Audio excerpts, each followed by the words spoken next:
On this week's show, we're discussing the brand new multiplayer Horizon game coming to PlayStation PC from Guerrilla Studios, everything revealed at the Nintendo Switch Direct, Nioh 3 reviews, and much, much more on this week's GamerGuild Podcast.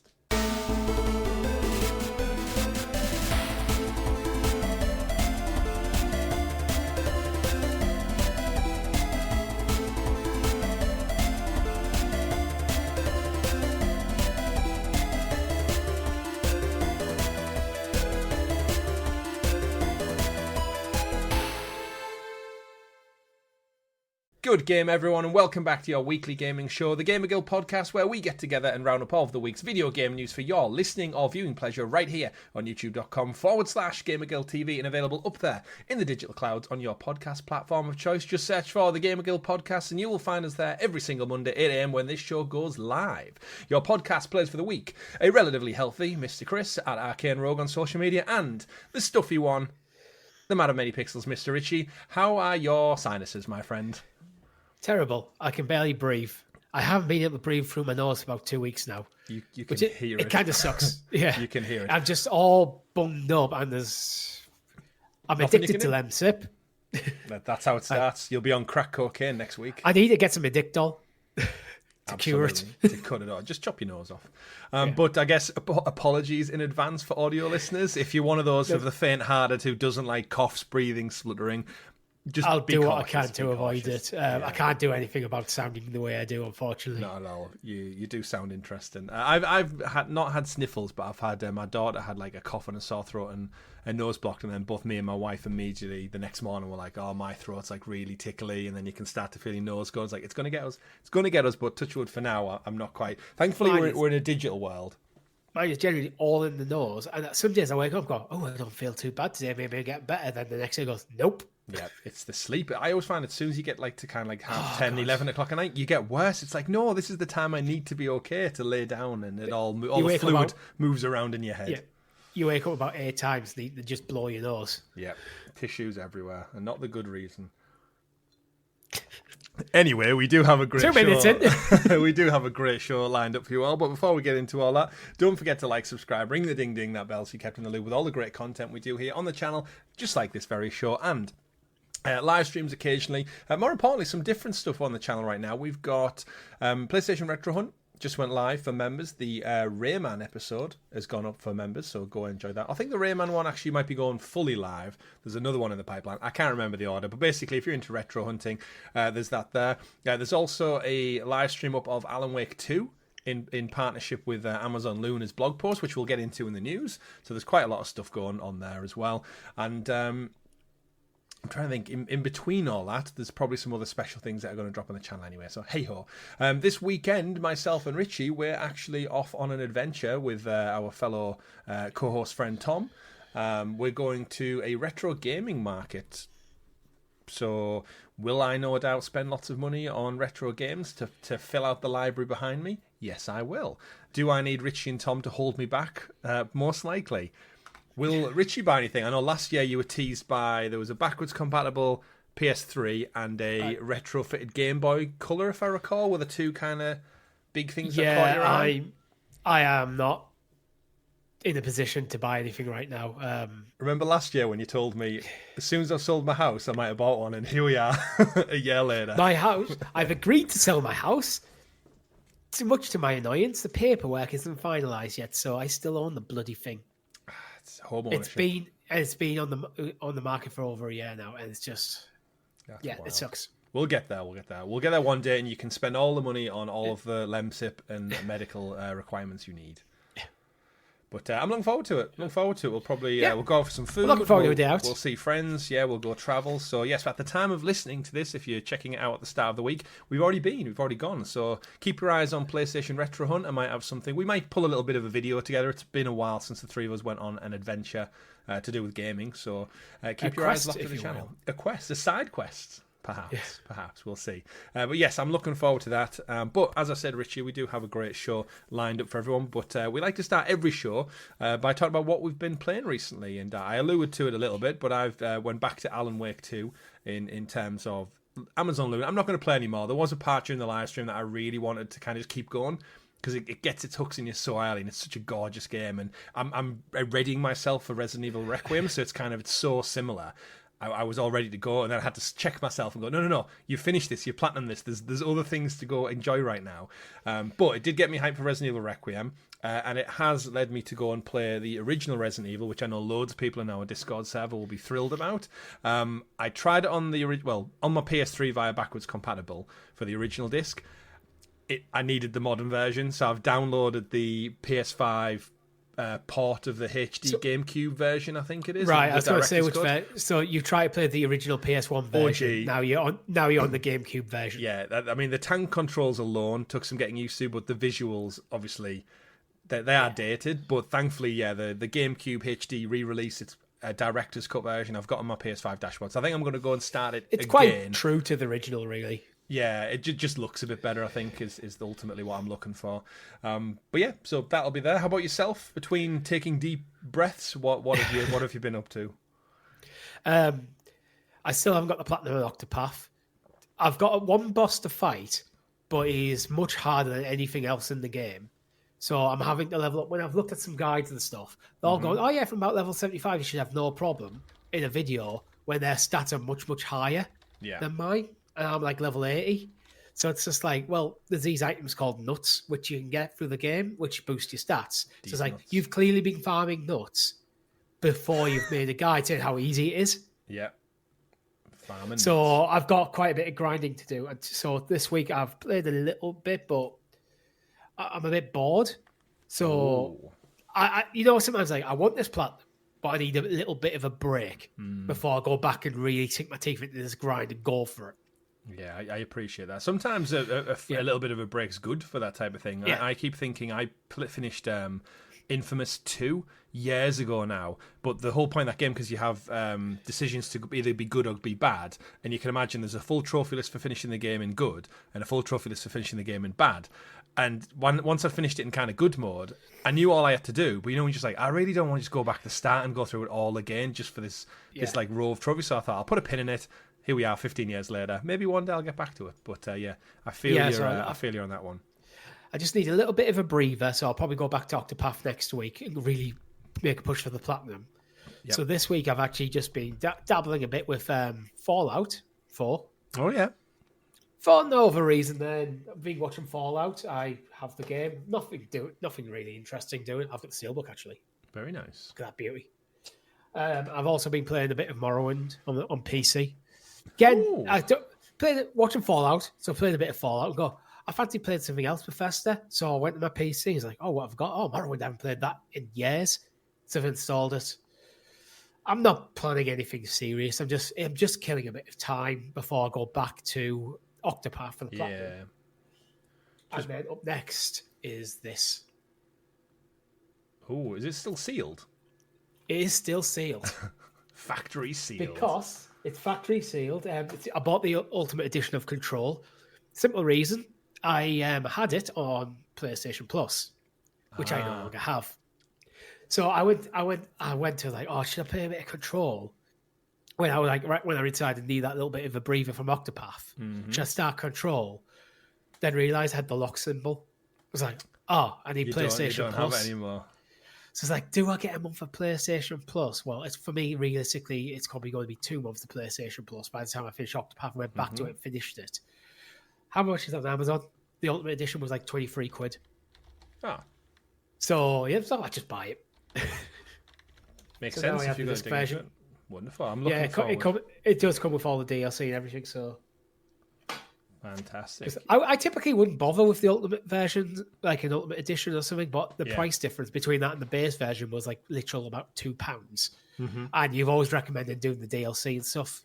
Yeah, well, the DLC, I know you've also got Alan Wake on your kind of radar as well, and the DLC of Control ties in with the DLC from Alan Wake. It kind of unifies the whole connected Remedy verse. So I know you're going to enjoy Control. I know your girlfriend enjoyed Control. Same with Alan Wake. So I kind of think you're just on this track to have like a really good Remedy year. It feels like I'm kind of jealous in a way as well.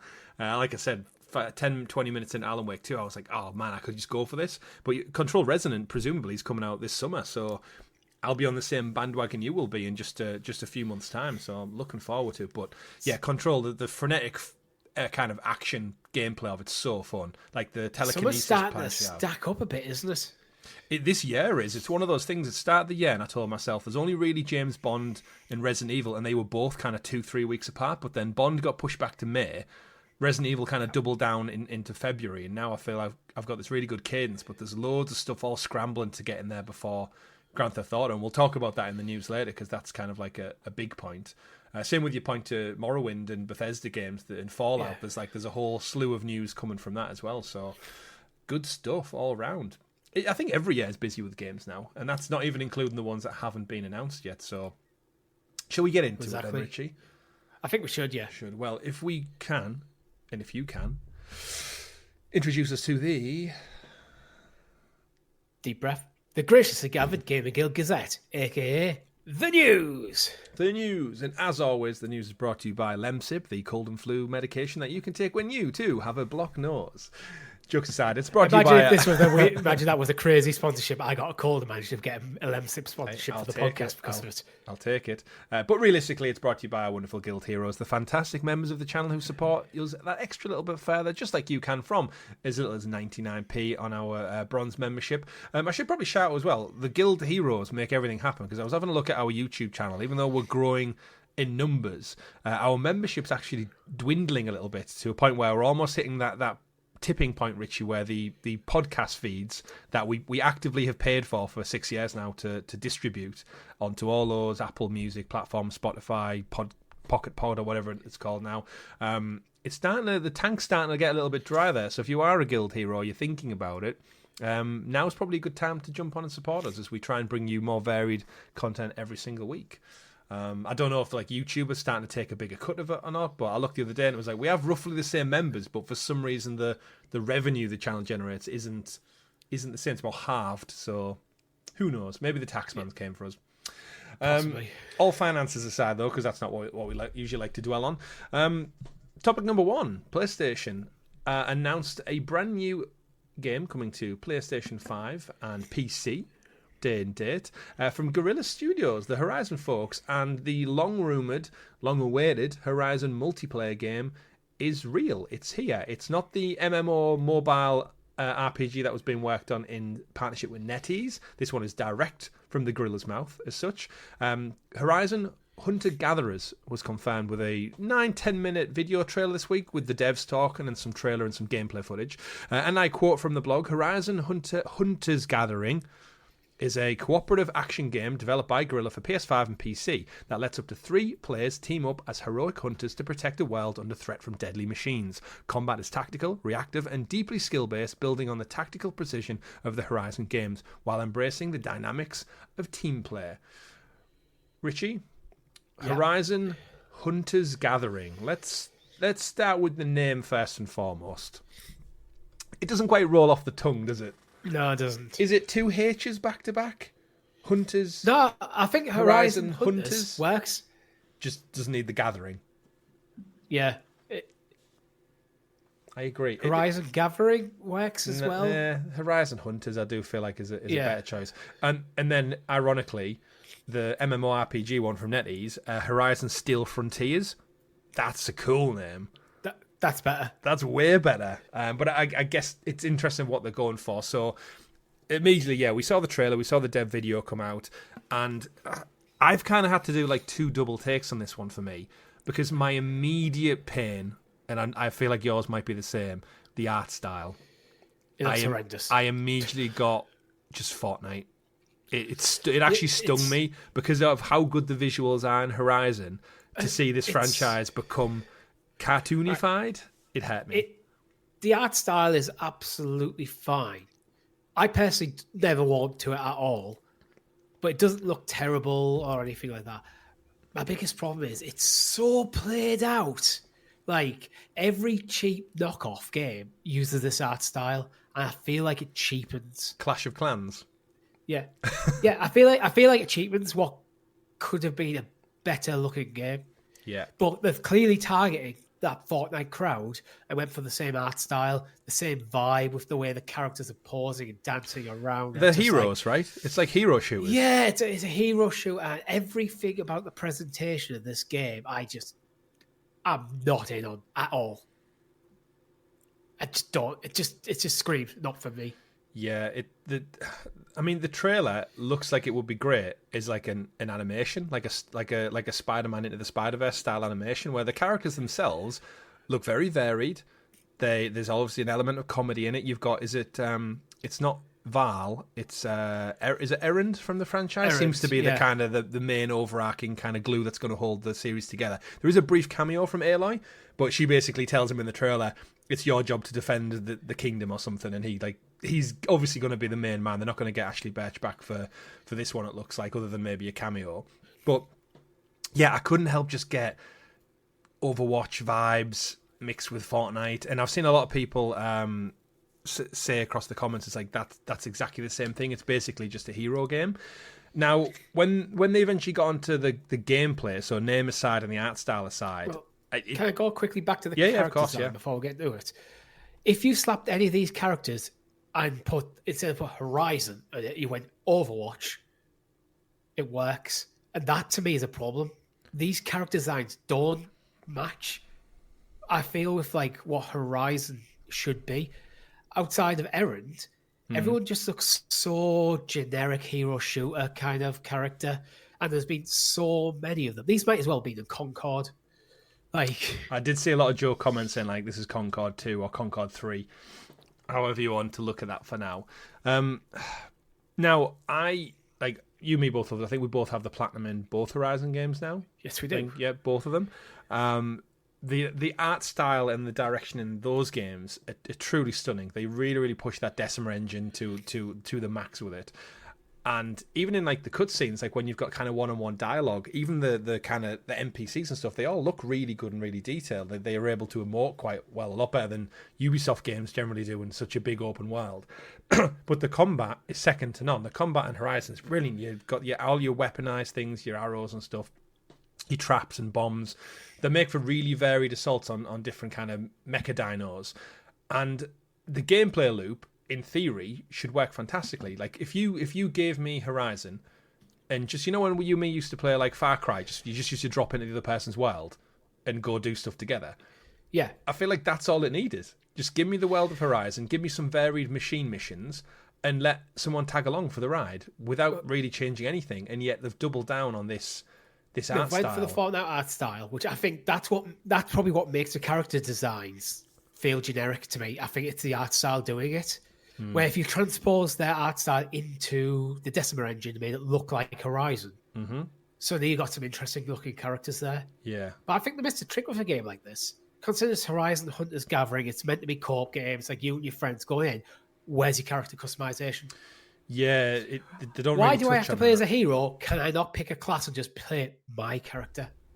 Yeah. Again, it might come from the art direction. I know a lot of people lean in and say that they usually go for this art direction because of the nature of the live service game. It needs to be updated on quite a regular basis. So having a lesser detailed, realistic art style means they can update it without damaging it that much. Yeah, but there's a million other games that look different that have been doing it better. They've been patching games, adding stuff in that do not look. Not every game has to look like Fortnite to be a live service success.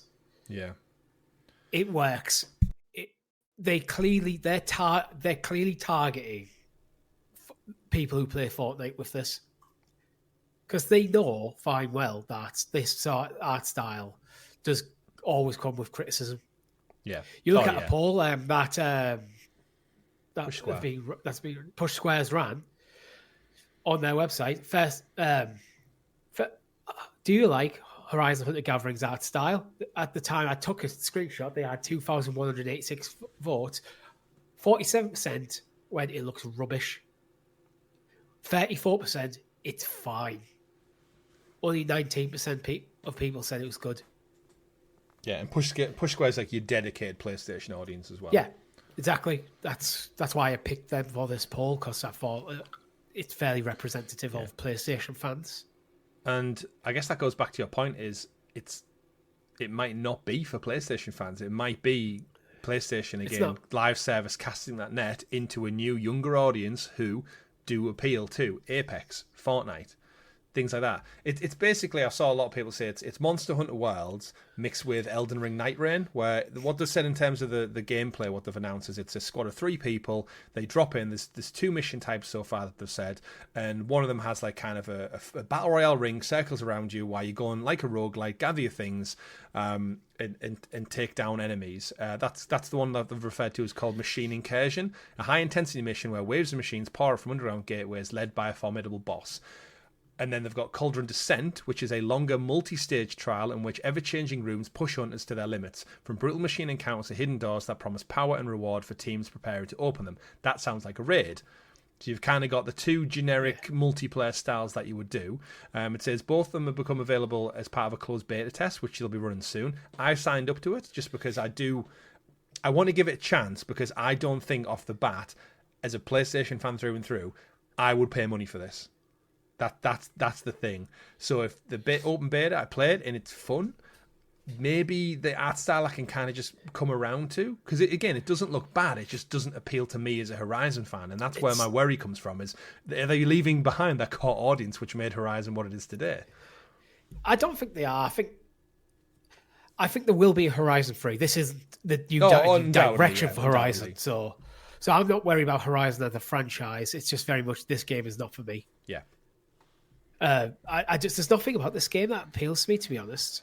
Like, I don't like the fact you have to play heroes. I don't like the way the heroes interact with the world. It looks very slapstick, where Horizon is quite serious. I know you can slide under stuff, but like, there's a guy like riding around on a power hammer. It looks like the sort of thing a 12-year-old would be really into. Is that the pull?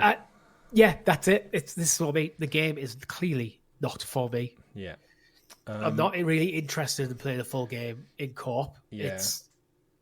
It does have story, so fair play there, but they haven't really went into how deep the story is. Is the story there for like 5-10 hours, and then all of a sudden it's just rinse and repeat on the missions? And you start going like very similar to Marvel's Avengers. Yeah, the purpose of what you're doing is long since got forgotten. Quite possibly. They did say the story is canon in the Horizon universe, even though it's a different art style. They did say it's all canon within that Aloy story. They said they're going to keep that on a lid on it now because they want you to enjoy it at the time of launch, and they don't want to kind of spoil it, which is fair play. That's fair. They said in between missions, you're going to go to the Hunter's Gathering, which anyone who's played the main games will know these are kind of the social hubs that people go to in the main games, where you kind of get upgrades, you get sent on hunting quests for kind of machine parts and stuff, and you can upgrade your gear, essentially. So this is going to be the social hub in this world where you're going to connect with other people, prepare, celebrate your victories together, which again, I don't know what would you celebrate a victory in a multiplayer game? Do you just kind of hang around and pretend to do like emojis and dance and stuff like that? Probably, but it's basically a lobby before you go decide the exhibition. Essentially. You go to the shop, you sell your loot, you buy your new weapons. It's that kind of thing. Yeah. They do end the blog post, Guerrilla, by saying, like, on a personal note, this is both an exciting and daunting step for us. Multiplayer games have always been a part of the studio's DNA. Shout out to Killzone Multiplayer. That was fantastic. And it's where I began my own career. This is the gentleman who kind of presents the whole dev showcase. Bringing a co-op hunting experience into the Horizon universe is something we've envisioned for a long time, and we're approaching it with care, ambition, and passion. I hope the coming months give you a sense of scale and complexity of what we've been building, or better yet, let you experience it yourself in a playtest. On behalf of everyone at Guerrilla, thank you for the Horizon fans and creators who support and believe in us. Now, I do think that's one thing that I'm probably overlooking on all this because of the art style. It's thrown me off a little bit. It's a co-op action game. They do say that you can play it solo with just AI counterparts. You don't have to team up with 2 other people or strangers if you don't want to. They also did say that the gameplay loop seemingly is going to be PvE. So there's not going to be like people are going to ruin your day, they're going to drop in, steal your loot, all that kind of thing, which I do think games like Helldivers and Arc Raiders have benefited from recently. It's like, actually, it doesn't need to be competitive at all. It can very much be a world where you jump into, you spend your time with it, you get your loot, you do a bit of grind, you fight some machines, and the fun is almost in the combat. And if the AI is quite good, this could end up being actually quite an interesting single-player game where you could probably get a fun Horizon story out of it and maybe enjoy it for what it is and then just dabble in the co-op online stuff, but not necessarily needing to. It's definitely something I think Guerrilla are going to have to come to terms with. This could have been something that was maybe so far gone. PlayStation looked at when they did all the culls last year, if you remember, and they shut down Blue Point Studios, they shut down Sony Bend. Naughty Dog didn't even put out The Last of Us. Is Horizon just that one where, quite honestly, it's probably Sony's only franchise that does appeal to kids? God of War's 18 rated, The Last of Us at 18 rated. Like, there is that, yeah. Yeah, and as a brand who's looking to a younger audience to keep your platform alive and thriving, I think it's no surprise they're putting all the money onto Horizon for seeing it through. I'd still just think with the presentation of the game, the way like the characters are characterized, the way they kind of handle themselves, like it is straight out of Fortnite. I feel like you could have been more creative and still appeal to a younger audience with it. I'm just sick of seeing these games look and be presented in this way. Everything it's not just the art style, it's the expressions of the characters, the way they kind of dance around. I'm just like, ugh. It's not grounded, is it? No, it's like it doesn't have to be hyper realistic to appeal to kids, but it feels like what they've done is they've done market research. What's our core demographic? What games are they playing? What the art style use? Slap it on. That feels about the level of thought involved. It's everything. It's from when you see like characters interact with a chest, the way it animates. Well, loads of swirls go around it. It shakes about and then it bursts open into a cloud of glitter. Yeah, just to go everything. Like he's a bulb grid. Like so, thanks. And to be honest, it does put me off giving the game a try. Yeah. Well, yeah, I think it's interesting. Do you think this is going to be free to play, or are they going to put it around the £40 mark like they did with Helldivers? I think it'll be like Helldivers around the 40 £30 was it $29.99? I can't remember. Either way, it was a lot cheaper than a mainline game. Yeah. But I don't think Sony want to put their games as a service titles free to play. No, I don't think so as well. Especially a franchise that has sold millions for them. It's one of the biggest ones.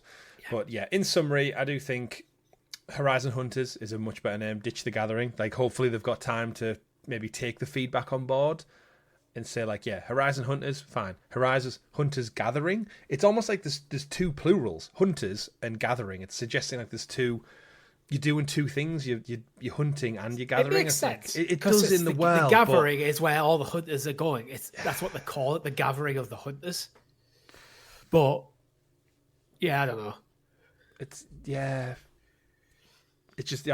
doesn't flow right for me, and I've got to imagine on their big whiteboard of all the scribbles and ideas, they had so much more. Like, they've got robot dinosaurs in this game. You tell me they couldn't somewhat come up with something a little bit more creative than Hunters Gathering? It's a play on the word hunter gatherer or something from like. Yeah.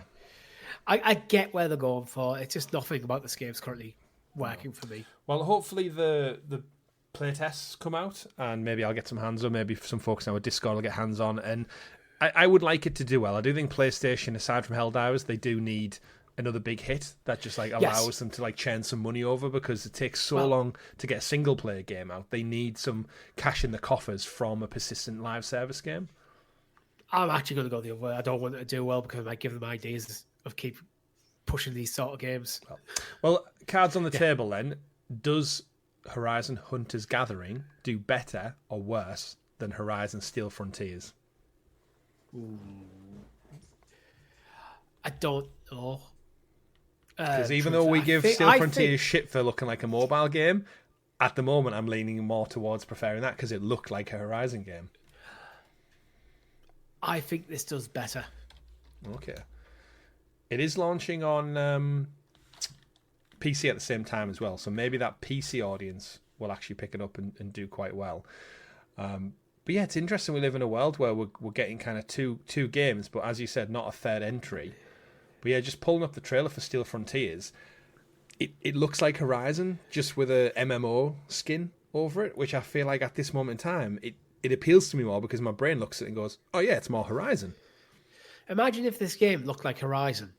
We'd be having a very different conversation. I think we would, and I do think, like, whether it's just old man shouts at cloud or not, I do think the market is just saturated on that art style, and I think that is the biggest thing I can't quite get over. But they know this. They know who it targets, so they know It's people intentional. like myself are not going to vibe with that at all, and we're just going to give this one a wide berth. The fact that it's also a co-op online games as a service thing already pushes me back. If it looked like Horizon, that might be one of the moments where I kind of go, oh, maybe I should give this a go. Because it looks like Fortnite very much going. I don't really like the sound of the game that much. I don't like the fact it's got roguelike elements. I don't like it. Yeah. The online stuff. I hate the way it looks and presented. It's like, I'm out. Don't we sound just like jaded old men? Yes, we are. Yeah. But time will tell. Time will tell. Again, if you enjoy the Horizon franchise, just go back and play Horizon New Zero Dawn, Horizon Frontier, Forbidden West. Did you ever get around to playing the DLC for Forbidden West? Something Shores? Was it Sundering Shores? Burning Shores. Burning Shores. It Cool name came out again. Way too long. Yeah, it came out way too long after that. I finished the game. Horizon Burning and Shores. I've never went back to it, so I missed the boat. I think that's why I kind of do hold it against it. Horizon Zero Dawn, Horizon Forbidden West, Horizon Burning Shores, Horizon Call of the Mountain. They are better at naming things than Hunter's Gathering. It just seems like the worst of all 5 names. What was even the DLC for the first game, I'm sure, was like Frozen Wilds, was it as well? I think for the original game. Yeah. So it's just like, you can do this, guys. Just get back in an office, get that whiteboard out again, rub it out, and just rethink for public. They won't. I think they're committed to the art style. They're committed to the name. Maybe they're keeping the names for games that I actually care about. Maybe Horizon 3, Shadow in Flame. I did find the statement reading between the lines is like trying to justify them making a multiplayer game. Oh, it's always been in our DNA. This is what we've always wanted to make. That's how it came off to me. It's probably not what he intended, but that's how it came off to me. Yeah. Still Frontiers. Sounds cool as shit. Moving on though from PlayStation, we did have a Nintendo Direct showcase this week. It was a partner showcase. It did stealth drop on us. It kind of out of nowhere, all of a sudden was like, oh, there's a half an hour Nintendo Direct dropping now, and it was like, oh shit, and it was like 2 p.m. in the afternoon on a Thursday, I think. So couldn't even scramble to kind of watch it myself in between work. But it was a partner showcase. They showed off quite a lot of games. Some we knew about, some we didn't know about. How do you want to approach this, Richie? Do you want to go through it chronologically, or would you like to jump around and just pick and choose? We'll go through fairly chronologically from the Nintendo Life article. Obviously, we'll just skip past games that we have basically zero interest in. Yeah, absolutely. To save people time, I was just going, I don't really care about that game. I don't care. Like Horizon. Horizon. We're so cruel. But yeah, let us know in the comments if we should have paid more attention to any particular game. Yes, I was going to say the first one up was Orbitals, which is exclusive to the Nintendo Switch. We've seen this one before. It's the split fiction looking one, but in that beautiful anime art style. Yeah, it looks like a 90s anime art style rather than like a modern art style, which I think looks stunning. Yeah, it's definitely got that kind of like Bert Raccoon.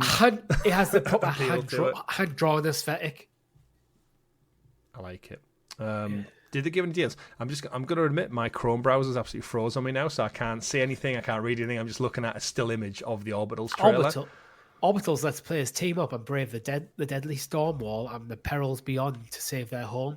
Designed for asymmetric two-player co-op in either local split scene or online with game share or matchmaking with friend, Orbitals rewards smart teamwork and clear communication. It's basically split fiction with a different story, which split fiction is awesome. Game share works between the Switch 2 and the original Switch as well. Yeah, they did announce game share with it. I'm back now. Yeah. Okay. I think it's good for the Switch. I think the Switch lends itself to that art style anyway. What I appreciated with the trailer is, again, similar to Split Fiction, it looks like the level design is going to mix up from kind of like area to area. And that's what I think you especially praised Split Fiction for at the end. It's the final kind of third. It just every level just keeps getting different. Every level is unique, and the mechanics are always kept interesting because so the core mechanics are there all the way through in Split Fiction, but every level has its own gimmicks that you kind of have to build around as you play through the level. Mm-hmm. I think not only the art style, I actually think the sound design, if it's got that kind of 80s Saturday morning cartoon adventure vibe, that could really work. Don't think it quite needs any hardcore guitar in there, like the Power Rangers theme or anything like that. But that's just that kind of fun, whimsical, like we're going on an adventure. Yeah. It doesn't. You know what I actually learned this week is the guy who did the Power Rangers theme was also the guy who did the X-Men cartoon theme. So that guy can shred. Yeah, I can see that actually. Yeah, and then I also learned how that is he was born on he's got the same shared the same birthday as me, which was like sweet. Nice. I'll remember that as a Should I teach you how to play them both on guitar? Oh, if only. There's a live stream right there. Well, it'd be a long one. But yeah, Orbitals looks great. Nice to kickstart the show on it. We've got a bit more detail on that one, which is always good to see as part of it. It still didn't give a date on it though, did they? Just said summer 2026, which is a bit of a shame. I think people wanted a little bit more coming out of that one. They showed off a few of the little games in between. I'm not really going to cover them. I'm not that bothered. Paranormasight, The Mermaid's Curse looked Captain Tsubasa 2 World Fighters, which is just a kind of like a football, like a soccer combat game. Anime. Yeah, didn't know anything. Tokyo Scramble showed off, which was just like a really inferior Resident Evil where you're getting chased. Actually, no, it's more Dino Crisis than Resident Evil because it does have dinosaurs in it. Didn't look terrible, but you just kind of Dino watch problem it. instead of Crisis. It's your dino problem. Again, didn't look bad. It just looked like it was a bit needed more polish or more fun. It's some of the gameplay mechanics reminded me a little bit of the Golem game. It's a $30 game, so it is what you pay for. Yeah, like just stuff in the world like kind of just clips through each other quite a lot, and the environments don't look quite polished or finished off. The textures are definitely lacking, and I think in a world where a lot of things are pushing like Unreal Engine now, I think again it could be the development team's like first effort. So like I guess it's credit where $30. credit's due. It's you get what you pay for. I think with this, Yeah, sort of like artifacting on like the edge of. It might turn out to be a cult classic if it's got like a really might be, solid story. Tokyo Scramble's an odd name though as well. Don't think it kind of suits its style, like dinosaurs and stealth. Like Tokyo Scramble, it makes me feel like it's more you're making omelets in Japan. There's a funny bit in the trailer where there's a dinosaur trying to run up the wrong way of an escalator. That's what I mean by like, is that intentional or is that like glitchy in there? I think that's intentional because it's in the trailer. Yeah. Also in 2026, we've got the update that we're getting Valheim. You and Rob played this on the channel a few years back, I believe. Become one of Odin's chosen warriors. Yeah, it's again, it is just one of them survival games, isn't it? Drop into a world. Yeah. Awaken, build your base. Kill some stuff. The more adventurous you get, the more better stuff you get, which then you can develop your base, improve your weapons and armor, so you can go further and further, and get killed a lot. How far did you and Rob get in the first look? Did you actually build anything, or did you just go kill some things? Oh, we definitely built a little settlement. Basic settlement. Nothing complex. I think we definitely fought the first boss. Right. I can't remember if we beat him. But yeah, it was fun though. Was it a lockdown game? Or like just on the end of lockdown? I feel like everyone was still just like in the houses playing things. And that's why it got like this swell of just like energy behind it, because it was like, it's new out. It's a survival game. People like survival games. I think it was free. It might have been free to play on like PC or cost basically nothing. So I just took off because survival games are just popular anyway. We played it on Xbox Game Pass. Where was that live stream? Many moons ago. Yeah, graphically, definitely not the sharpest tool. 2 years ago. Is that it? I would have guessed long longer. Yeah, we played 2 years ago. Huh. Oh, well, I would have guessed longer. But of course, now I guess you're getting the best version of it because it's had 2 years worth of patches and updates. So, always good to see. No, we didn't beat the first boss. Spoilers, but we did. Hollow Knight Silksong. Oh, sorry, not Hollow Knight Silksong. The original Hollow Knight, I should say, is getting a Switch 2 edition that's out now. So surprise, surprise. Dig back into that one. Where are you sitting on these Switch 2 editions? I feel like we're seeing a lot of them. And is this Nintendo being lazy? They spent all of Switch generation porting Wii U games over. Are we in for a world where just every Switch game is going to get a Switch 2 version now? Unfortunately. Yes, probably. I don't think it's necessarily a bad thing, because if the Switch is quite an underpowered console, a Switch 2 version definitely does boost things a bit. It's like jumping from a PS3 to a PS5 almost. There's a definite step up in quality that you can get out of the console. So, yeah, I'm not against it. And you don't have to buy it. You can buy the original Switch version. Yeah. So both are still available to you, so I don't see it being an issue. I do feel you get mixed results with some of these. Some of them are just kind of like visual updates or frame rate updates, and then It other tends ones... to be a frame rate. Let's get it running at a faster frame rate and a better resolution. That tends to be what they mainly focus on. Which you would hope the game would do that anyway, right? With just by playing on the new hardware. Yeah, but they've realised you can charge more money for it. That's true. Which is something from my PC gamer background. Bullshit. If I have better hardware, the game runs better, full stop. That's just you would hope how it is, but yeah. eFootball Kickoff is coming. This is, of course, Konami's rebranding of Pro Evolution Soccer. The fact that it's called Kickoff in my brain suggests this is like the lesser Switch version.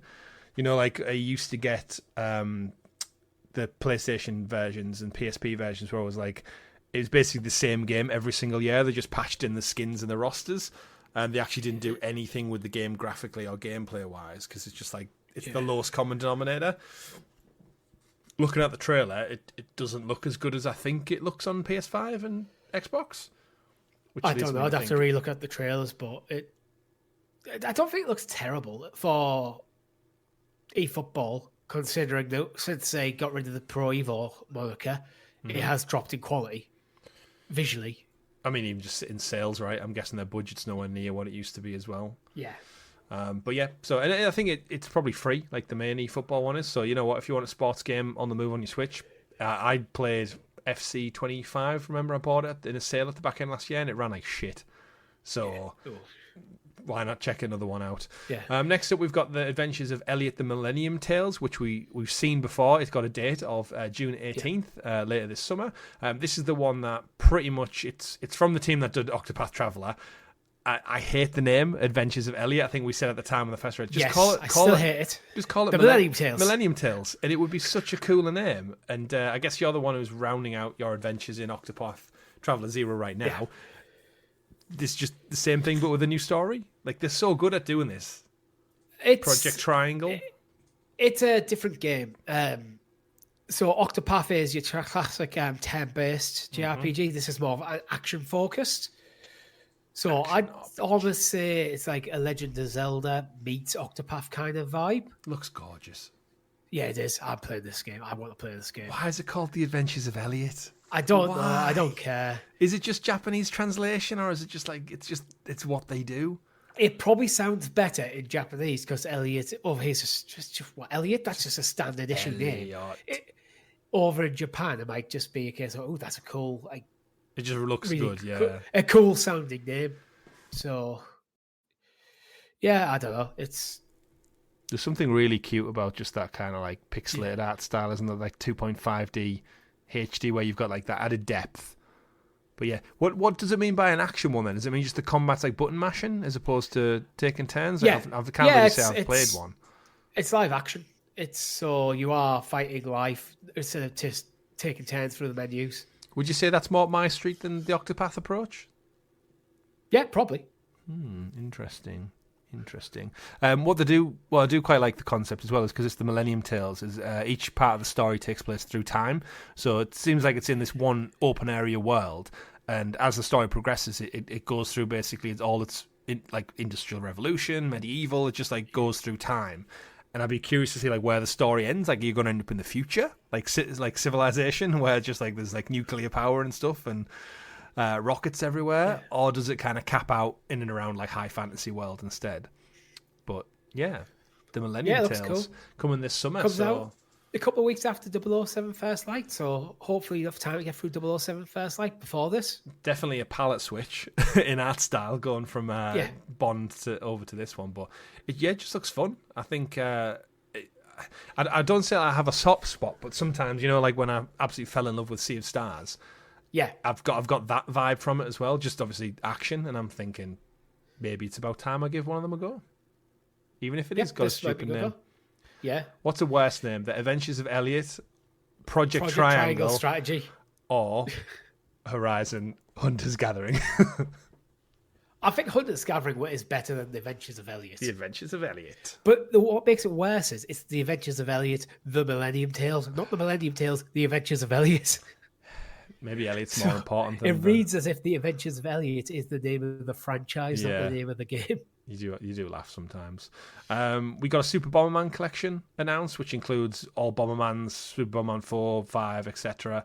Cool. I don't really have any experience with Bomberman outside of that one that we got on Stadia. It was fun, and I'm sure they've had many iterations over the years, which it's nice to see them put together in a collection. I like Bomberman as a mascot. I think he's been around for that long. I remember him as a kid. I remember him growing up.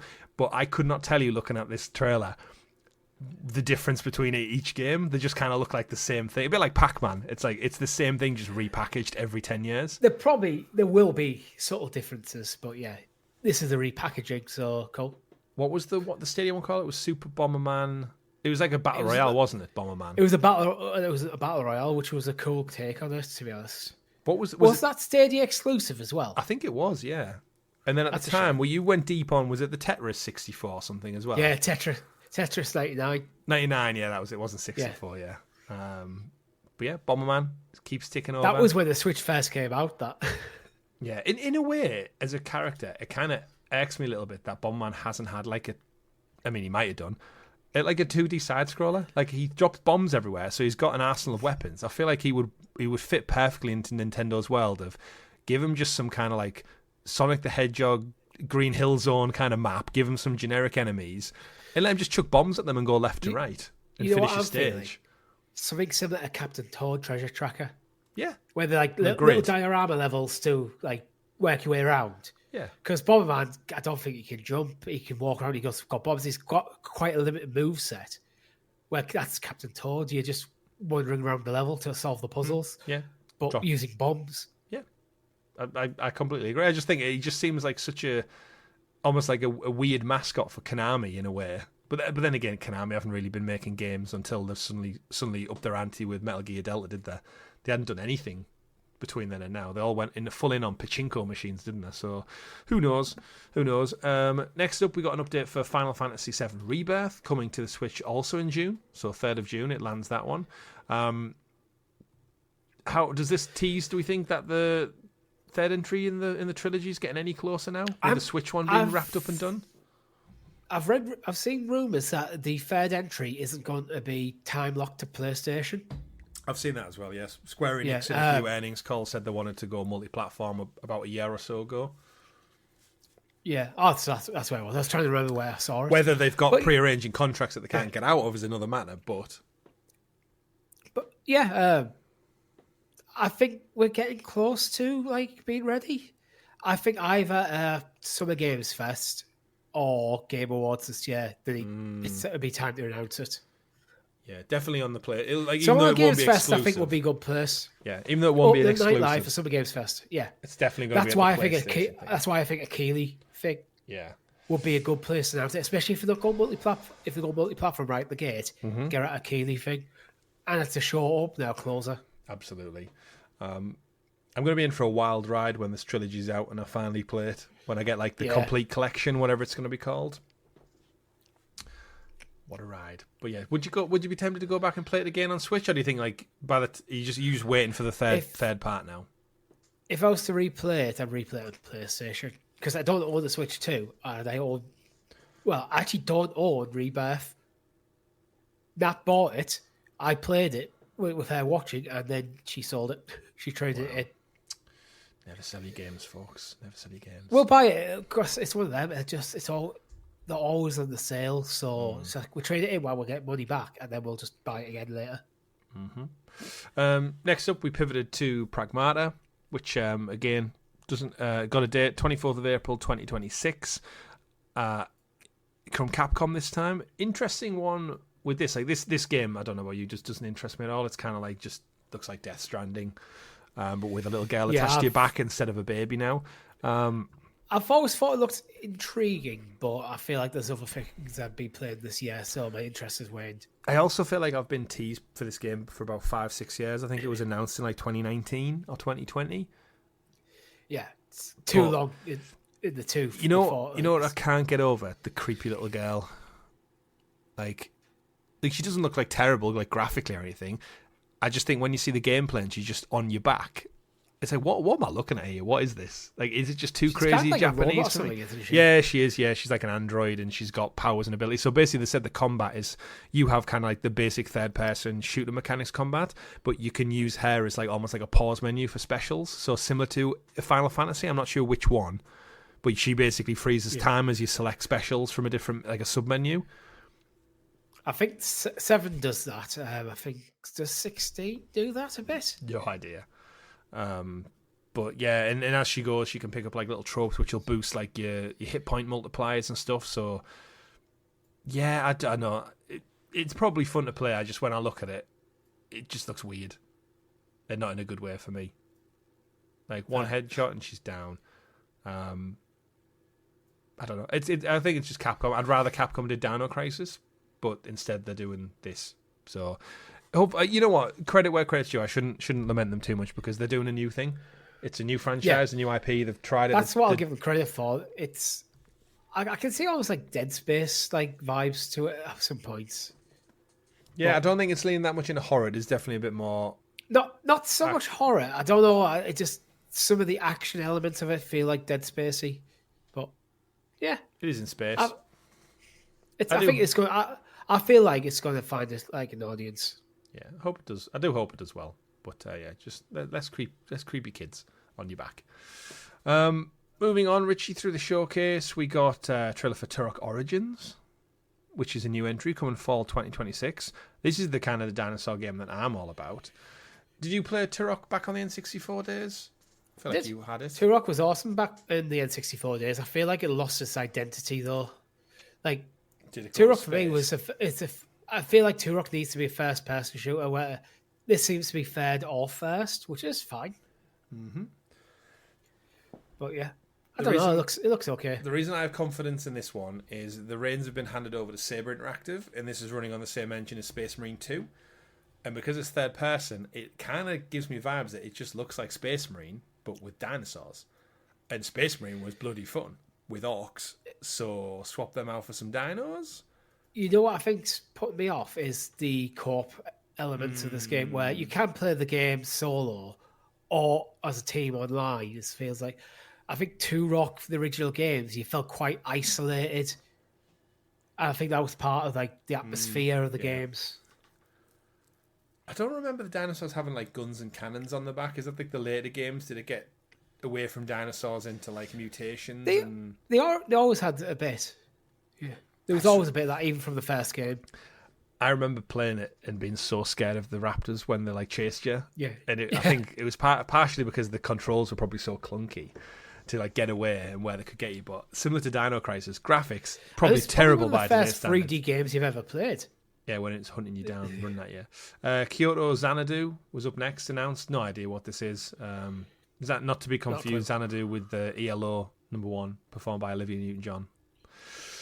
That's the only thing I know about the word Xanadu. Digimon Storytime Strange. You got another trailer and a date for 10th of July. Digital Monsters. Grand Blue Fantasy Relink got a trailer for Endless Ragnarok. That's coming 9th of July. Feely boot to that one. We got another trailer for Monster Hunter Stories 3, which is, again, it's almost like the anime spin-off of Monster Hunter that was exclusive to the Switch. That's coming the 13th of March. Nothing else worth mentioning, really. There was a sizzle reel that's got Pilgrim X, Another Eden Begins, Reanimal, WWE 2K26, Star Trek Voyager, Cross the Unknown, Disney Dreamlight Valley, Nintendo Switch 2 Edition, PGA 2, which I think will do awesome, actually. That will be that game will be awesome on Switch 2. PGA 2 and 2K25, Concept Begins, Goat Simulator 3, Shadow Tactics, Blades of the Shogun, Tales of Arise, Beyond the Dawn Edition. Tales of Arise, awesome game. Yeah. Surprised that was just in the sizzle reel, actually. Well, I think this is why the kind of whole showcase got summarised up with it being a partner showcase. Everyone, I think, showed up for the Nintendo content, and it ended up just being like kind of stuff that we already knew about, we could play elsewhere, and some stuff didn't even get a date. But what I do think it highlights, and what I'm really happy with, is the parity that Nintendo Switch 2 has now got with like the other two consoles. Like, there's so many titles now where they're not delayed by several years. They're not massively inferior. They're pretty much either day and date or shortly afterwards. You're getting a version of, by all means, a AAA game that you can now play on any console you want. We're getting to a point where if you like Nintendo to be your primary platform, you don't necessarily need a secondary platform apart from exclusives. Yeah. Which is bad for Xbox, right? Yeah, if you want your Nintendo exclusives, you get your Switch. If you like your PlayStation exclusives, you get your PS5. If you like your Xbox exclusive, you get the other two. PS5. You get the other two, or PC. So who knows? That's a whole different conversation. But yeah, a little bit of a sizzle reel. Again, just a good highlight that the Switch, outside of exclusives, does have a lot of titles coming to it later on this year. We then moved into the kind of, I guess we knew they were coming, but glad to hear them confirmed block, where we got some big AAA titles just to really like kind of pad out what's coming up next. They start off with Resident Evil Requiem. Don't really need to go into that one. Comes out in a few weeks' time. Early previews, though, are stating that it runs fantastically on the Switch at 60 frames per second, which has surprised a lot of people. Yeah, that's surprising. Because I think everyone expects it to run like that on Xbox and PS5, and then the Switch version will run at 30. Is that handheld or docked, though? I don't recall, but I've listened to a few Nintendo podcasts in the last couple of days, and they've not explicitly said, but the way they're describing it is it's like blowing their mind how it's working. So either way, it sounds better than you would expect. Because remember, previous Resident Evil ones, Richie, they were cloud-based. And actually, if I'm right in remembering, not only did we get Requiem, am I right in thinking 7 and Village are also coming out like the same week, or the same day, in fact? I feel like we critiqued them and said, like, why would you bring them all out on the same day? Yeah, there was something weird about the date. I can't remember what it was like. So if you want Resident Evil, they're all coming out at the same time, basically. Fill your Switch boots. We then got a Switch 2 announcement coming 24th of February, so just a few short weeks ago. Away Fallout 4 Anniversary Edition. You finished the show now, I presume, Season 2? Yeah, finished it.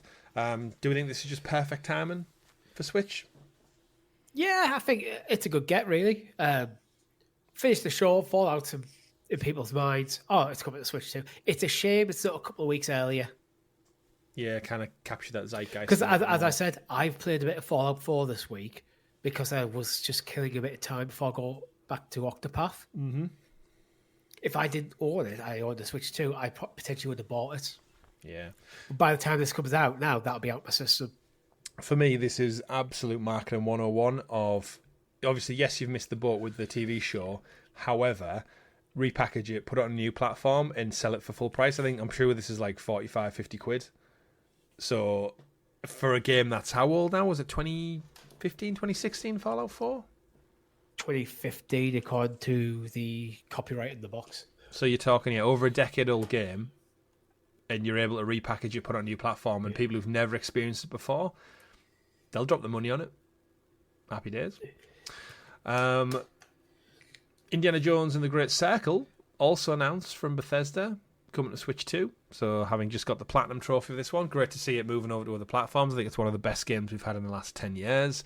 Does something a little bit different. Absolutely terrific. Best Indiana Jones story since The Last Crusade. Again, running on Switch. And once again, another Microsoft game running on the Switch. Back to our little joke about where would you want to play your Xbox games. Play them on the Switch. Go play Fallout. Go play Indiana Jones. Absolutely. I'd be curious to know how this one runs. Not that it's, I don't think the most graphical intense, but it's a looker. If it can handle Resident Evil, I think it can handle Indiana Jones. Yeah. Looks great. And when I did see the trailer, I was like, oh, do I want to play? I could see Indiana Jones. This is going to be one of those games where when it's on sale on the Switch 2 in like 3-4 years' time for like 14 quid or something, I'll get that itch and I'll be like, oh, you know what? I could play it again portable. Just like something a little bit, like just sometimes the form factor. And then you remember you own a PlayStation Portal. Yeah, but there's that little itch to play it on something different, which I think does get you. For example, you played Oblivion Remaster last year. That also got confirmed for the Switch 2. Bethesda seemingly doubling all that. Bethesda clearly got the hands on a Switch dev kit at some point in the last year. And they went, you know what, port everything. My next question, I guess, is, you obviously aren't going to buy it again because you bought it specifically on PlayStation. Yes. Starfield? We got to be ready for a port of Starfield to PS5 and Xbox and Switch, right? The key, anytime Bethesda do anything, there's always followed by rumours of Starfield. It's coming. It's more of when. I think Starfield might do better on PlayStation for some reason. There's this little voice in my head isn't the DLC meant to be coming up? Or a version 2.0? Yeah, I think the PS5 launch is planned to coincide with that. Yeah, there's rumours of like a big, like, basically they haven't said anything since the last update, so everyone's expecting for 2026 they're going to go hard on, like, right, here's your, as you said, 2.0 and also the ports.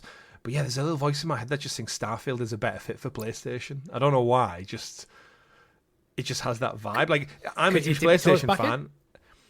I don't know. I did enjoy Starfield, but then it did bug me in a lot of ways. But yeah, when I thought of Starfield and what brought me on board initially, I think there was something about it that appealed to me. And all I can think of is I'm not a Bethesda fan. So what was it? And all I can think is it does align maybe more with PlayStation's like kind of spacey themes and values a little bit more. But who knows? Sci-fi is cool. Yeah. Oh, sci-fi is cool. And that was it. That's all they said. They had Todd Howard there kind of like wrapping things up. And yeah, that was your partner showcase direct. So we saw nothing from Nintendo. It was all very much just a kind of spread of everything. And I'm just going to have a look at a poll on Nintendo Life right now to see what was the most... they did a poll. What were your favourite announcements from the Nintendo Direct out of 5,000 plus people? So a bigger vote than the PlayStation poll. They've got Final Fantasy VII Rebirth at 10%. Indiana Jones The Great Circle at 8%. The Millennium Tales, Avengers of Elliot, and at 7%. That's your. And then Orbitals and Pragmata. And Requiem Requiem only 6%. That's a surprise. Yeah. Elder Scrolls 4 Oblivion 6%, but it's spread quite a lot, I think, between these titles. It's probably not a huge number of votes in it, and then it does drop off a bit. It's like 4 is 4%. Yeah. Nothing else touches. Super Bomberman 5%. Well, he's been around for a while. Like I said, he's got a lot of friends. I feel like there's too many games in the poll, to be honest. Yeah, a little bit. Waters down the clarity of the vote a little bit. But yeah, Nintendo Showcase, all wrapped up and done. I think the chamber is now definitely stacked for a Nintendo proper showcase, maybe in the springtime. Yeah. We've had our Xbox Direct, Developer Direct. We've had our Nintendo one. The rumour of the PlayStation State of Play coming February is still on everybody's lips. Maybe we'll see a bit more. Again, interesting that there was Showcase Horizon, even though there's rumoured to be a State of Play, which you would think they would show it off there. Or are they separating it for a very good reason? Is there something else that they want to take the main kind of tentpole marketing of that? But who knows? Moving on to our third story of the week. Obsidian says 2 of its 2025 titles didn't meet sales targets and vows to learn from it in the future. This was, of course, the same Obsidian that released 3 games last year, albeit the smaller effort in terms of Grounded 2, Avowed at the start of the year, and then the Outer Worlds near the end of the year, delivering AAA experiences to people on Game Pass, Xbox, and PlayStation as well, because they did come out on other platforms. Although, sorry, Outer Worlds 2 did. Avowed, came out on PS5 yet? Or is it imminent? Avowed. I feel like it's imminent. It's imminent. It's the year anniversary edition, right? 17th of Feb. That's literally imminent, like next week. Yeah. But yes, on a piece over at Bloomberg, Jason Schreier was discussing Obsidian's 2025 and how a packed release schedule and landed with its players. And their studio head, Fergus Urquhart, said, they're not disasters. I'm not going to say this was a kick in the teeth. It was more like, that sucks. What are we learning? He then went on to say that Xbox hopes to find continues to fund riskier projects and values achievement besides strong sales, even if it means accepting that maybe where we were going to be from a profitability standpoint is going to be 30%. Our job, all of us here, is to make games that people want to play and buy. If we continue to do that, then we'll have a solid business. Some point during the interview process, they did also mention that there is no plans to continue the my brain's frozen. The Outer Worlds. Outer Worlds series. There's not going to be a third entry, but Avowed will get a sequel. I knew it was one or the other. I just couldn't remember how it landed. Does that surprise you?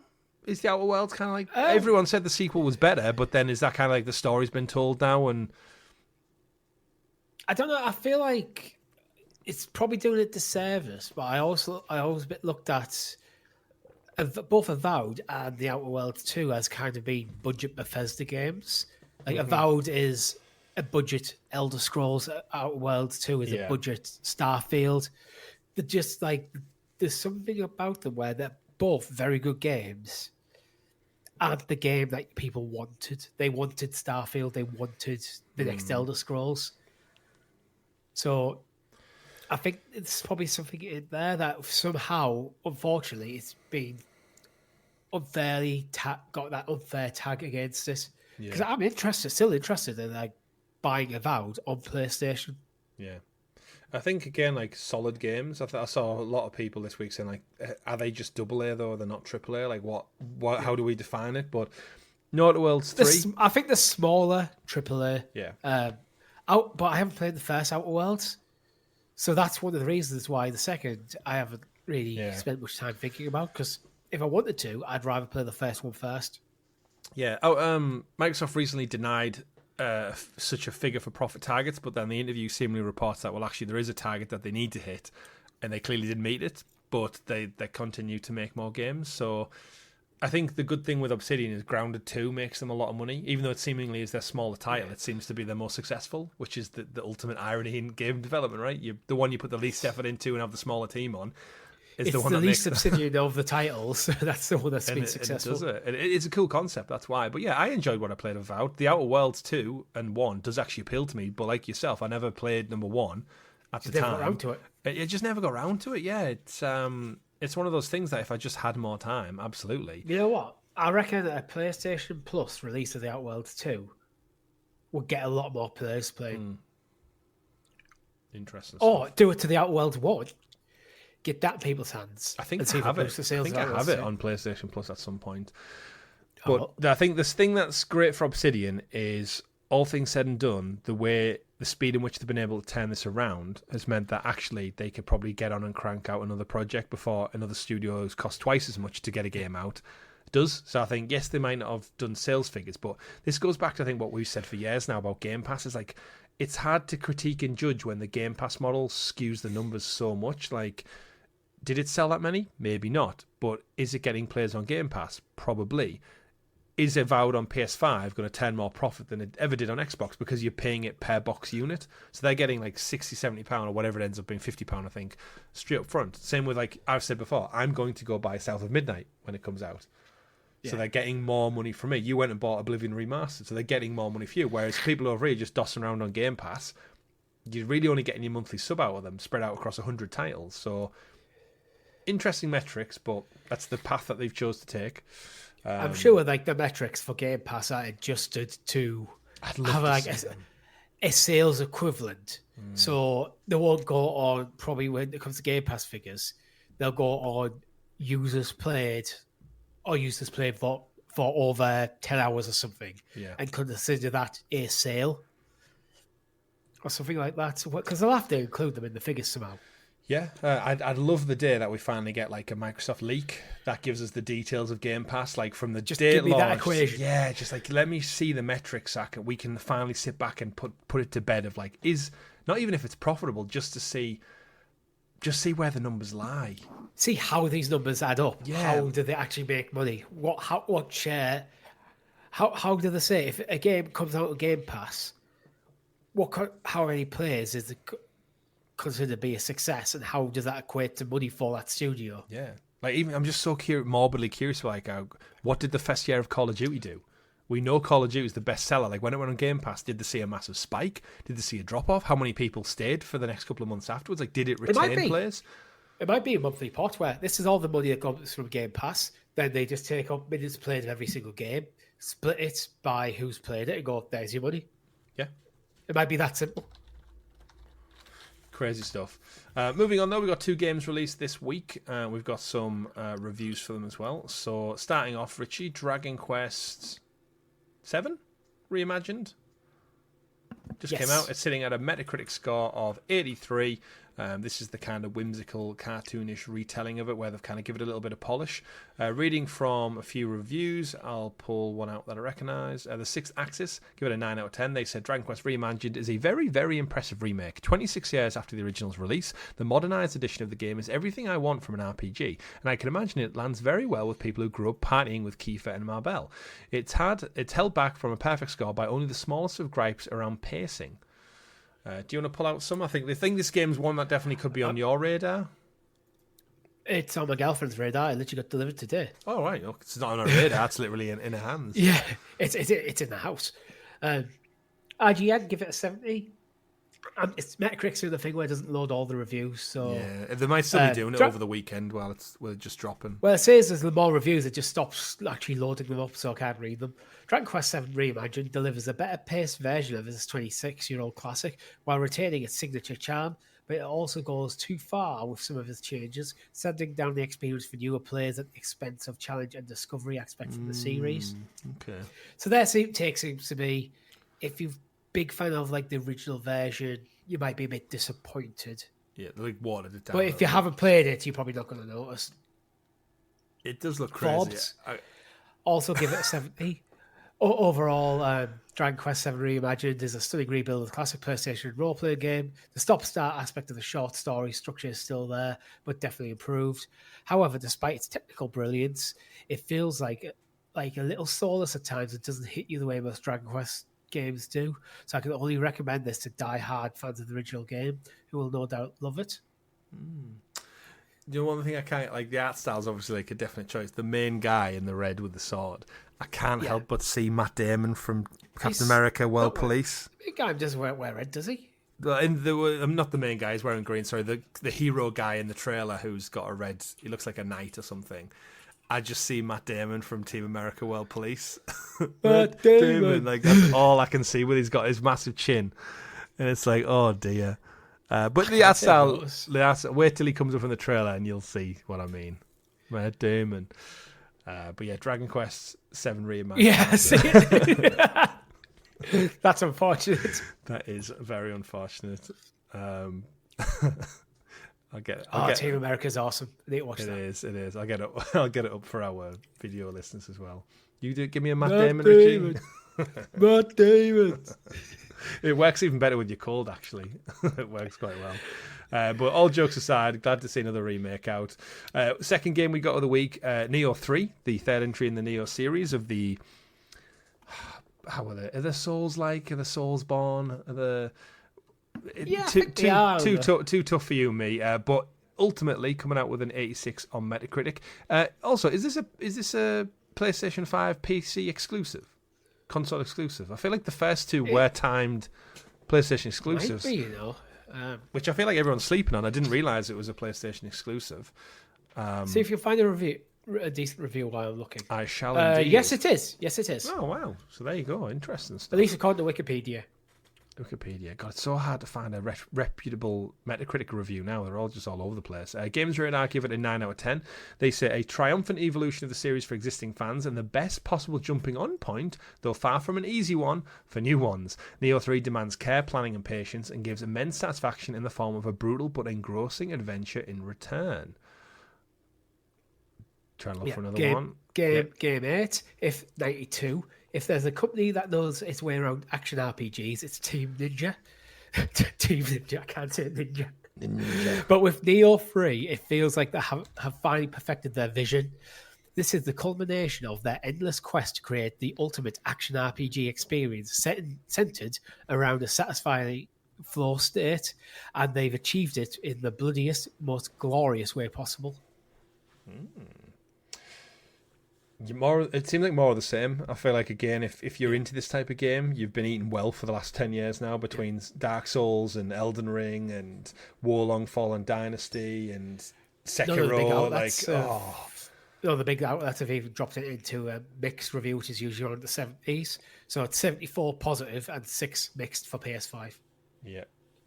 So pretty solid score and pretty much universally agreed. Yeah, it does. Similar to Dragon Quest, actually. Yeah, everything I see from it just looks like what you expect. You get a cool loadout, you go fight a badass looking boss, the visuals are fun. The visuals actually look a lot more polished than the likes of Elden Ring anyway. I know it might be like a smaller scale project, but it looks well polished. And if you're into the Nioh games, it looks like it's kind of everything from the first two games rolled into a more complete package. And I guess it rounds out the trilogy now. So Team Ninja might move on because they've been doing it for a while. I don't know if this is the highest rated game so far. They might double down. It's very true. Very true. Not for us though. No, not for me. Couple of updates to round out the smaller stories for the week. Planet of Lana 2 has got a release date. The Children of the Leaf is coming next month, March 5th. So again, weird that this trailer and this release date was there, but it wasn't at the Nintendo one. It's like there's nothing, like it just randomly in the middle of a week goes, oh, actually, we're coming out less than a month. This is coming to Switch, isn't it?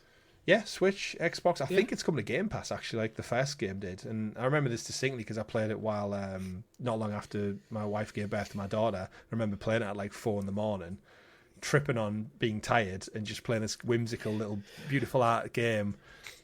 You and Rob played it, didn't you, on the channel? The first one, I played it, but I didn't get very far. I think it's not that big. I think it only took me 5 hours or something like that. But it's basically if you took Inside and Limbo, but actually didn't scare the shit out of you and made it a bit more naturalistic. It's still got like elements of like fear. There's like these little robot aliens that hunt you down, but it's just fun. And I think if it's just gonna be more of the same. It's like light, ethereal music, fun little puzzles to solve. Your little cat character, I think it's called Mui, I believe. Killing some robots. It's actually got quite decent Horizon vibes in it too. Yeah, I can see it. But yeah, I'll definitely. That'd be a cool crossover. Planet of Horizon. Planet of Horizon, Wuthering Heights, Hunter's Gatherer, as it does. But yeah, got a date, so that's coming as well.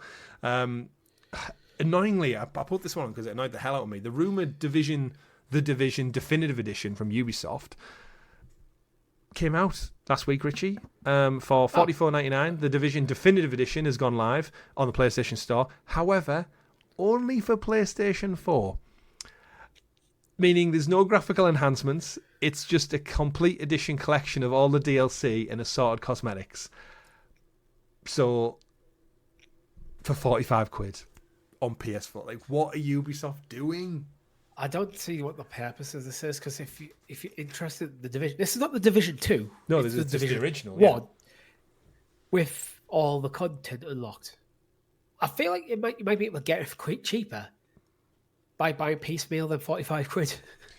I mean, realistically, do you need all the cosmetics and the DLC initially? The gold edition of the Division's been out for years now, and that pretty much bundles everything they've mentioned here into it, except for like additional stuff. But yeah, Cosmetic Pack 6, Parade Cosmetic Pack, Let It Snow Cosmetic Pack, Last Stand expansion. Ubisoft is in a good state. They're really there's a few union reps call for each game to step down. Yeah. It's like, yeah. The Division 3, though, will be a banger when it comes out. I think it's such a good, solid formula. It's wild that it took them nearly 10 years to get another one out. But alas. Quick stories. Where have we got? I don't really want to talk about Game because it's Mike Ashley's shit, but Mike Ashley's done over another shop. Game in the UK, the retailer, formerly like Electronics Boutique. I think they absorbed Game Station at one point. Basically, the last place in the UK you could go for physical media of games has regressed and entered administration. You will now only find them within the back of a Sports Direct shop or the back of a House of Fraser as a little concession stand. And the concession stands already are shit. They have more Funko Pops and board games than they do actual game stuff. It's just... it's dead. He didn't know what... He bought it, didn't know what to do with it, and it just ran it into the ground. Nah, he bought it. The same reason he buys everything is when there's a company struggling, he has money. So he goes and buys it for the lowest... he just asset strips it for the property, most likely. Even like the game shops in and around probably London and major cities will probably turn enough profit on just selling the unit. But we hate Mike Ashley here at GamerGuildTV. Yes, we do. And yes, we do. So, although I did technically buy some footy boots from Amelia today. Technically. But yeah, the struggle in the past... There's no other high street sports stores. No. So I didn't really have much choice. Yeah, just such a shame. Like, there was nothing better than going back in the day and buying it, but it's just the nature of the high street. It's changed so much, and there's currently now nowhere in the UK. You've got CX is probably the nearest thing now, and they're like a cash trading. Yeah, cash they're more of a converters. second-hand. Yeah, they don't sell anything store. brand new, but if you want to go buy They physical have the games, purpose. they do. I quite often frequent them just to find some retro games. But I'd never go in for like a main one. Just Amazon, that shit. Let's see. Amazon Luna updates. I promised them. I'm going to give you them purely because I did a whole video on it. So go check out the video if you want. As I said, I think to you before we went live recording, Richie, Amazon Luna quietly working away in the background. Besides all the Amazon cuts and layoffs and restructuring, did you know Luna added Alan Wake Remastered in January, amongst other things? Because I didn't. And when I saw this blog post, I actually initially went, oh, they've got Alan Wake 2. That's amazing. It's so disappointing that they don't have the original so you could play the first one, then the second one. And then I actually looked back and there was a blog post in January, which I didn't even see. And it came out in January. So you can now go play the entirety of Alan Wake in Control on Luna. It's a shame that a lot of outlets just don't pick up on this.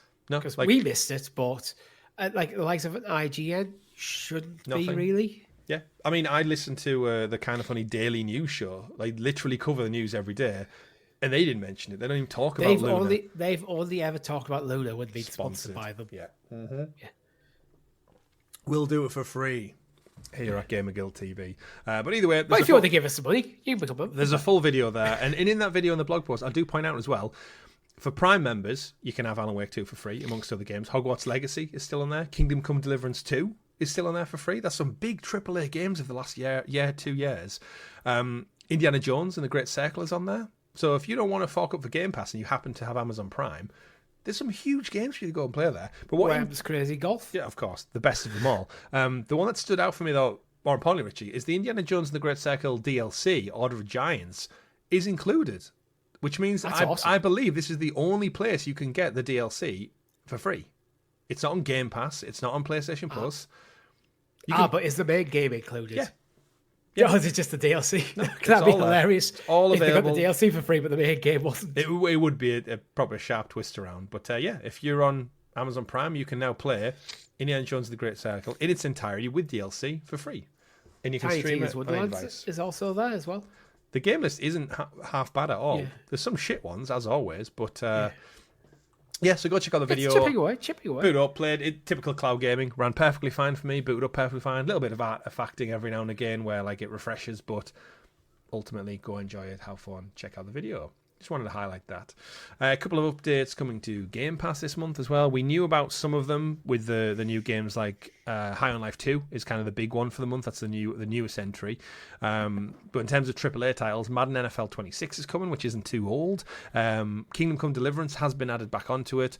Avatar Frontiers of Pandora has gone onto it as well, so it's another one. And Avowed is now dropped down to the premium tier. So if you remember when the refresh Game Pass, they only put their day-and-date games on the Game Pass Ultimate tier. Ultimate, yeah. So now we're coming up on a year anniversary. Avowed has now dropped down onto the next tier, so you can get it if you don't have the full whack. But let's face it, if you're getting Game Pass, you might as well just get Ultimate. Don't dick around, just go all in. Yeah, I think it's worth it. Absolutely. And then the final story for us is The Last of Us. Is apparently the TV show The Last of Us, I should point out, is on its third season. There was a member of the HBO production team this week saying that apparently it might be its last season, which we were always in the mind that it was in for 4 seasons, but apparently not. And they've also done a little bit of a recasting. Danny Ramirez has now been replaced as well by someone called, can't find his name, Lenderborg Jr., whoever he is. No idea. No, Fraser Harrison? I don't know. The article's very poorly written. But we know Neil Druckmann's gone. Do you think this is just HBO panicking a little bit about the backlash from season 2 and killing off Joel and the wokeness of the game media getting involved and now everyone's bricking it? I don't think it's so much that. I think a lot of the backlash is how they handled Ellie in the show compared to the game. She feels like a very different character. Her motivations feel differently in the TV show than they do in the game. I think it feels like a watered down version. I feel it's a bit harsh when people blame Bella Ramsey. Yeah, I agree. Because she's not in charge of the direction of the show. Yeah. Well, it's the same people who go like, oh, Caitlin Dever isn't like bulky like Abby. And it's like, you hated Abby for being buff anyway. So what's your axe to grind now? I don't think there's anything wrong with any acting in The Last of Us. Maybe the direction they took the show could be a bit better, But Well, we I don't know. presumed... I think it's been fine. Yeah. I think they're just going to wrap up The Last of Us Part 2 game with the next season, because we're about halfway through the game anyway. Yeah, I think we presumed season 3 would be Abby's side of the story. Yeah. To kind of bring all those perspectives and then bring it back together at the end. And then, bring it back. Or season 4 would kind of compromise with like what happens with the people in California after. But who knows? Who knows? If you do want to learn about it, find out more, or break it down, there's a whole show we do here on the channel, the Clicker Cast, where me and Richie break down all 2 seasons in meticulous detail. More so detail than I think even the HBO show did. So yeah, you can go check out the official podcast, but ours is the true fans. Many of our podcasts are longer than the episodes. They are. I think all of them are, in fact. And then the final one, Richie, because we always end up on kind of the TV space, the TV world. Fallout Season 2, just final thoughts, impressions on it, just to wrap out. Did you enjoy it? Did you want more? I feel like it's half a season. Yeah, I felt like it needed more. I kept asking my wife during it. I was like, does this... Because I didn't know how many episodes to look out for. Is it 8? Is it 10? So when it got to the final episode, I was like, does it feel like the end, or is it... There's a couple of story threads that really haven't tied into the core 3 characters at all. Or moved along at all. In 8 episodes, have they really moved forward at all? A bit. There's a little bit of movement, but it doesn't feel like a full season worth of character progression and story progression. It feels like the first half of a season is done. I don't feel like the Brotherhood's anywhere other than where it left off. It's just like... Yeah, it's just a bunch of Brotherhood guys. We've got the Legion now. Is that the Brotherhood? Spoilers stuff, but yeah. Oh, yeah, spoilers for if you've not watched it. Sorry. You should have played the games. You've got... what do you call... oh, God, I can't remember. The dad? I can't remember the name. Eye Patch Lady. Eye Patch Lady is done... Her story, Stephanie. Where's that tying in? Stephanie, yeah. Where's her story tying in the overall plot of the show? Lucy's brother, who's Norman. Yeah, Norm just didn't get anything. Where's his story? You know what? It started off so well when he was getting out of the vault and he had this crew with him, and then the way it ends, it's just like, so none of that really needed to happen because we... Nothing's bad, but it feels like, okay, we haven't seen how your part of the narrative is going to tie into everyone else's. Yeah. I enjoyed the stuff. So you could have just omitted them 2 storylines and nothing changes. Yeah, I enjoyed the stuff with Robert House and Vegas, but again, I don't feel like it really went anywhere. It was just like, oh, cool. I feel like I wanted more from Vegas. Yeah, but then they kind of got there. Yeah, there's this tiny little bit of a town. There's some death claws, and that's about 3 episodes. Done. Yeah. And now we're off to Colorado. But again, I enjoyed every single episode, but it was kind of anticlimactic that this was the season finale. It's like, oh, it feels like a mid-season break rather than an end of season. Agreed. But thankfully, they have been able to turn 2 seasons around in quite a clip. It feels like only a 1-year gap, maybe, and they've got season 2. So we're going to see season 3 by 2027. So it's not the end of the world. It does suck sometimes when it's like I'm left for wanting more. But yeah, me and my wife enjoyed it. Understood. What did you think the reset button was at the end when he pressed it? Is he now like complete blank slate? I thought his head was going to explode.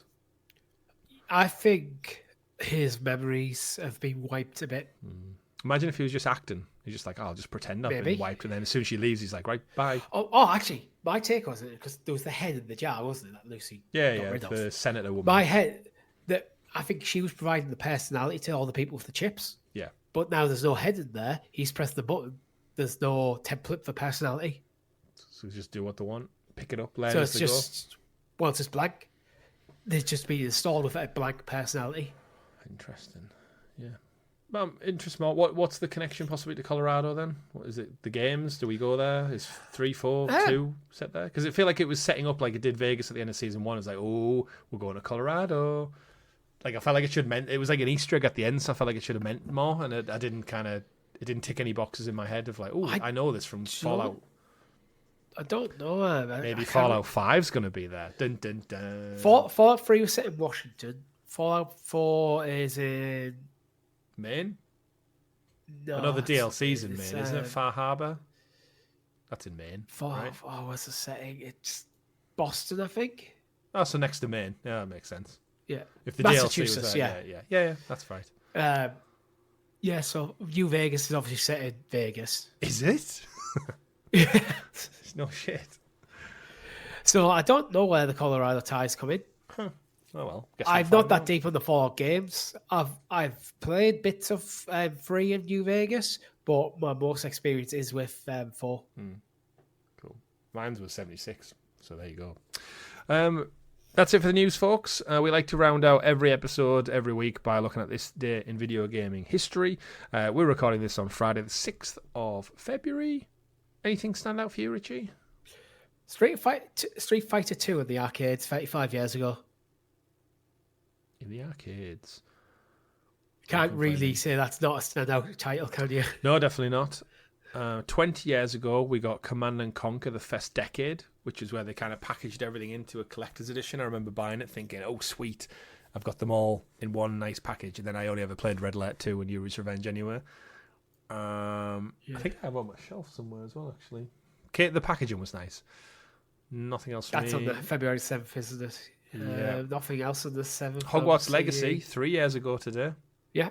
That's a big one. That's been 3 years. Yeah, it has. Well, again, it's the same age as my daughter, give or take, so she's 3. February the 8th, 27 years ago, Mario Party, the original Mario Party. Yeah, it's a big one. 1964. 1999. 27 years. Damn. I think that's about it, really. 2 years ago, Helldivers 2 on the PS5 and PC. Again, big one. 2 years already, but yeah, time's just an absolute blob of shape at the moment. Don't know what it is. Oh, there's a good one. Blob of shape. 19 years ago in Japan, we got Cooking Mama on the Wii. And just a shout out to Cooking Mama because I remember that. Yeah. Not necessarily the Wii one, I remember the DS one blowing up. Like, not necessarily in our circles, but my sister and her friend groups absolutely loved Cooking Mama. That was like that and what was the Pets one? Was it just called? Nintendogs. Nintendogs, yeah. It was that and Cooking Mama was like, and the Brain Trainer one was like the shit between like casual. It's no wonder the DS gamers. was one of the highest selling consoles of all time. Actually, side note, just beat this week by the Switch. Just picked it in the record, so it's 5 million behind. Sales? No, they're just separate. Switch one. No, just Switch one and all the variations. So yeah, it's pipped that. It's up to 55 million, which means it's 5 million behind the PS2 now. Could do it, if they keep it on the market and keep doing sales. I could see them selling 5 million in the next 2 years. Could do. And then PlayStation will come out and go, oh, actually, we found another 5 million hidden in a warehouse that we actually sold. I would buy a brand new PS2 if they put it on the market now, Exactly the same thing. Just put it out. I'd buy it. Because I've got the games, and it would run better because it's a brand new piece of tech. How much would you charge for a PS2 brand new today? Not a retro one repackaged, but like literally fresh out the factory, on the market, all as tech. if this was a production thing. Yeah, this is a thing you can go on Amazon and just buy brand new of a PS2, DVD player included. I reckon you can get 200 for it. Maybe a wireless controller instead of the wired one. That'd be a nice touch. Built-in memory rather than memory cards. That'd be a nice touch. Depending on the production runs, I think you can get 200 quid for that. And I'd pay it as well. Because we had the classics, didn't we? We had the shrunken NES, we had the shrunken PlayStation 1, the shrunken SNES, and then they stopped. Yeah. We need a mini Xbox. But what they need to do is they need to make a shrunken one, but also leave the disc drive in. Yes, give me it. Yeah, because you got the shrunken Mega Drives as well. You can get the mini Mega Drives. But yeah, have the pre-installed stuff. Give it a proper digital storefront so you could download up new games. Yeah. But no, don't. Just detachable disc drive. There you go. Use the same disc drive as the PS5. I mean, the components for a PS2 must be dirt cheap by today's standards, right? Just by probably how not, low because power. No one uses them. It's probably one of them weird things because they're not in production by any companies. The resources will be abundant. The technology will be easy to make because the production runs aren't there because no one's using that level of technology anymore. True. At least you wouldn't need like the costly part, which is the memory, because let's face it, like most game saves are like 2 meg, if that, like a kilobyte still. So then you're not spending a fortune. A PS2 with an SSD. God, I'd buy it. Come on, PlayStation, give us an anniversary edition. You know what? Of PS2. It'd be cheaper to just make a PS4. Just probably cheaper to make a PS4, but with a PS2 like OS on it. Yeah, but I want it on my shelf looking like a PS2. Oh yeah, you put it in the put it in the PS2 casing, but under the hood's actually just a PS4. Yeah. I mean, I'd still buy it regardless. But backwards compatible for PS3. Oh, if only one will crack that egg one day. But that's been it for episode 130 of the Gamer Guild podcast. Thank you very much for tuning in, everyone. Thank you for everyone who's persevered through Richie's blocked nostrils. And hopefully you'll be a little bit fresher next week. Or maybe you'll feel better, and when we go to this gaming convention, you'll have given it to me and Tom, and we'll both be dying next week instead. You can sit in the back of the car. You can sit in the back of the car with the mask on, as far as I'm concerned. Thanks for tuning in, folks. Remember, play wherever makes you the happiest. My name's been Chris. And I've been Richie. We'll see you next time. Goodbye. Bye.